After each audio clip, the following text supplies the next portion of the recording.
Welcome back, everyone. Today, we're going to talk about just about everything you need to know about cropping in Affinity Photo in around 5 minutes.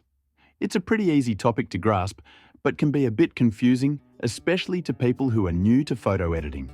So, let's get started. There are several primary ways I use to crop an image in Affinity Photo. The first way is to crop basic dimensions of the entire image. This is the canvas size.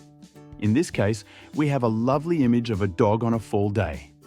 The image stretches across the entire canvas. You can easily crop the canvas by selecting the crop tool in the left-hand toolbar. You'll see this little crop box pop up, and you'll also see the toolbar change to reflect the cropping options. My crop tool is currently set to a custom ratio of 16 by 9 units. I can change the size of the crop box by dragging the corner nodes, but the aspect ratio will remain the same. Now, if I want, I can change the mode to unconstrained. This allows me to set the crop box to whatever dimensions look good to me. Another option is to set the box to the original aspect ratio. You can resize the canvas using the corner nodes, but the basic dimensions remain the same as the original. The lines within the box are set to the rule of thirds, which makes it pretty easy to compose the image. I'll line this little dog up along the right third and bottom third, which gives a nice professional look. I'll then click Apply to set the changes. Okay, so what if you add a second image to a new layer on your canvas and want to crop it too? I'll do this by going to File and then place in the menu to select a new image of some friends laying on the ground. Let's drag that out onto our canvas. Alright, now I mentioned that the crop tool on the left toolbar works to change the canvas size. It won't work on this new image all by itself, but cropping the image of these girls is still pretty easy. Just go to the Shapes drop-down and pick a shape. Any shape will do, but I'll go with a circle here. I'll center it in the middle of the new image and hold Shift plus Command or Control while dragging it out into a perfectly centered circle. Then, I'll click and hold on the layer with the girls and drag and drop it onto the circle shape to embed the image onto the shape.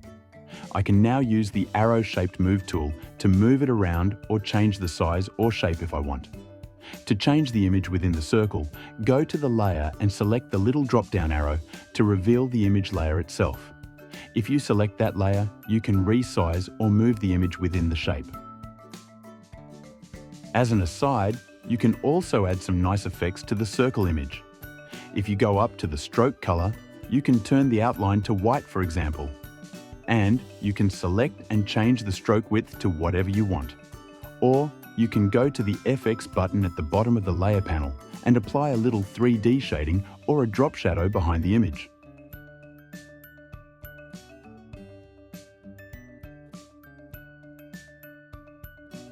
Alright, I'll move this aside a little bit and we'll talk about my third choice for cropping. I'll go back to the menu and select File and Place. Then I'll choose a new image of 2 different friends and drag it out onto my canvas.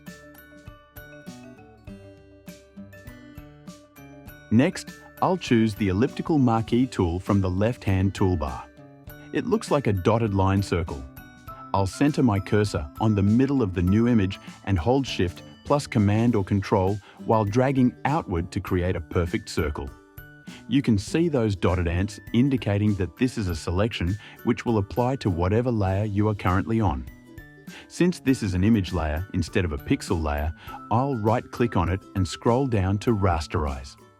Then, I'll click Command or Control X to cut the selection and Command or Control V to paste the circular image onto a new layer. Then, I'll right-click on the old layer with a hole in it and scroll down to delete it. To get rid of the marching ants, just click Command or Control D to deselect. Just to wrap things up, I'll then go to the FX button at the bottom of the Layers panel. I'll select Outline and use the slider and color box to give it a nice white outline. Then, I'll select the outer shadow and 3D options to give it some nice shading to make it stand out. Alright, that's about it for today. If you learned something and want to see more of this kind of content, please click those like and subscribe buttons. And if you're feeling generous, this channel runs on caffeine. There's a link to buy me a cup of coffee in the descriptions. Not necessary, but certainly appreciated. Have a great day, everyone.